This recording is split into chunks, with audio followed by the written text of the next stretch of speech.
ஷேய் பார்வதி அம்மா தமிழ்நாடு கணக்கில் நீதிபதி ஜட்ஜி கணக்கு புதன்கிழமை முடித்த உடனே கோர்ட்டு எல்லா கோர்ட்டுலேயுமே ஐயா காலடியில் ஒப்படைக்க பாருப்பா. ஒவ்வொரு நீதிமன்றமாக கணக்கு கேள்வி கொடுப்பார், கேள்விக்கு பதில். இதுதான் கணக்கு. நான் இதுக்கு மேலே நான் அழிக்க விட்டோம்னா அழிச்சிருவான். பூமியா சொல்லிட்டாரு, இதுக்கு மேலே நான் விட்டோம்னா அழிச்சிருவான். வெறியில் இருக்கான். குளத்தை மூடவா, குளத்துகளை பூரா ரோடை போடா. எவ்வளோ தப்பு கணக்கு உள்ளே விட்டு கணக்கு நீங்கள் எடுக்கலைன்னா அப்போ என்ன அர்த்தம்? அந்த கேள்வி முற்றுப்புள்ளி வைப்பார்.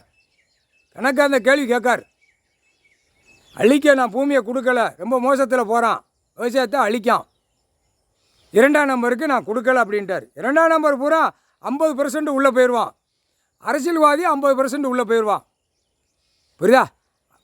வேலை பார்த்து விவசாயம் பண்ணி சாப்பிட்றான், 50% தப்பிப்பான். நீதிபதி சர்ச்சி கணக்கு எழுதிட்டார், கணக்கு இட்டார். எல்லா நீதிமன்ற கோர்ட்டு புதன்கிழமை சென்னை மெட்ராஸ் முடித்த உடனே ஒவ்வொரு நீதிமன்றமாக மாவட்ட வாரி சிட்டி வாரி இருக்கிற கணக்கில் ஒவ்வொரு தலைமை உள்ள நீதிமன்ற கோர்ட்டு கணக்கு இருக்கிறதோ அந்த கேள்வி கேட்கணும். மதுரைனா மதுரை, சிலிவுத்தூர்னா சிலிவுத்தூர், தஞ்சாவூர்னா தஞ்சாவூர், கன்னியாகுமரினா கன்னியாகுமரி, நெல்லை மாவட்டம்னா நெல்லை மாவட்டம். அவ்வளோதான். ஷார்ட்கட்டில் முடிச்சிருவார். எல்லாம் இதுக்கு செக் பண்ணி இதுக்கு செக் பண்ணி உள்ளே போடு, முடிஞ்சு வச்சு கணக்கு. தப்புக்கு தண்டனை உள்ளே வழக்காடுறதுக்கு நான் கொடுக்கல அப்படின்ட்டார். வழக்காடி கீழே இருந்து மேலே வரைக்கும் போய் தவி போய் அவன் குடும்பத்தை காப்பாற்றி சொகுசு அடைஞ்சு போகிறான். மானிட பிறவி. இது எவ்வளோ பெரிய தப்பு.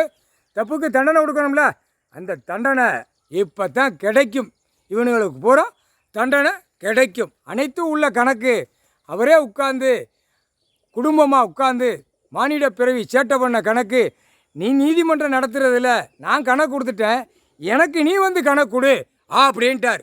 முக்கால் சத்தியம். புரிஞ்சுக்கப்பா. கோர்ட்டு ஆணும் பெண்ணும் நீதிபதி சர்ச்சி கோர்ட்டார். டெல்லி டு தமிழ்நாடு, தமிழ்நாடு டு டெல்லி எல்லா கணக்குமே கொடுத்துட்டார். கணக்கு எனக்கு வரணும் அப்படின்ட்டார். புதன்கிழமை சென்னை மெட்ராஸில் உட்காருதார். எல்லாவனும் மாட்டிடுவான், கூடிய சீக்கிரம் மாட்டுவான். சுப்ரீம் கோர்ட் கணக்கு எடுத்துட்டாலே நழுவ முடியாது. அரசியல்வாதி உள்ளே மாட்டித்தான் தீரணும். முக்கால் சத்தியம்.